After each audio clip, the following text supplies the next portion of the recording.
আমরা জানি অনেক শিক্ষার্থীর কাছে কিন্তু প্রক্টোরিয়াল টিমের নাম্বার, ক্যাম্পাসের অ্যাম্বুলেন্সের নাম্বার, জরুরি সেবার নাম্বার অথবা বলে রেজিস্টার বিলিং এর নাম্বার, এগুলো কিন্তু ওরা সাধারণত ওদের অনেক সময় থাকে না। তো আমি হচ্ছে এই দিকে দেখবেন, আমি হচ্ছে প্রক্টোরিয়াল টিমের নাম্বার, অ্যাম্বুলেন্সের নাম্বার, আর এই পাশে হচ্ছে জরুরি সেবার নাম্বার আর রেজিস্টার নাম্বার গুলা হচ্ছে তুলে ধরেছি, যাতে হচ্ছে এটা একদিক দিয়ে দেখবেন ইমোশনে টাচ করতেছে, আর একদিকে হচ্ছে ওরা প্রয়োজনে একটা সারোগেট হিসেবে, ডাকসু সারোগেট হিসেবে কিন্তু ওনারা এটা সংরক্ষণ করতে পারতেছে। তো এটার হচ্ছে আমি অনেক বেশি সাড়াও পাচ্ছি।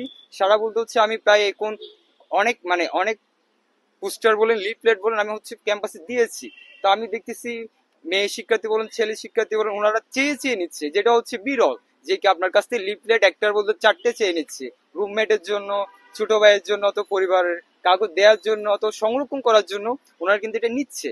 তো আমি মনে করি আমি এক্ষেত্রে হচ্ছে সফল। আর হচ্ছে আমি মনে করি আমি যদি নির্বাচিত হইতে পারি, আমি এমন কিছু ইউনিক কিছু হচ্ছে আমার 8 বছরের অভিজ্ঞতা, সমাজ সমাজ সেবার বলেন, 18 সালের পরিবেশ আন্দোলন, অথবা হচ্ছে করোনার সময় যখন আমি বিশ্ববিদ্যালয়ে আসার আগে আমি বিভিন্ন রকম সামাজিক কাজের সাথে যুক্ত ছিলাম।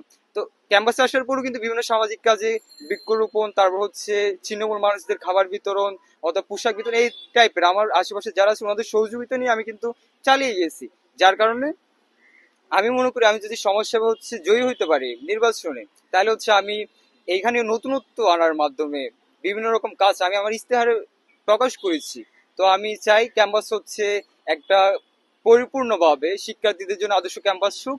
আর এমন কিছু ইউনিক কাজের মাধ্যমে ক্যাম্পাস হচ্ছে আমাদের ক্যাম্পাস সারা বিশ্বের দরবারে মাথা উঁচু করে দাঁড়াক।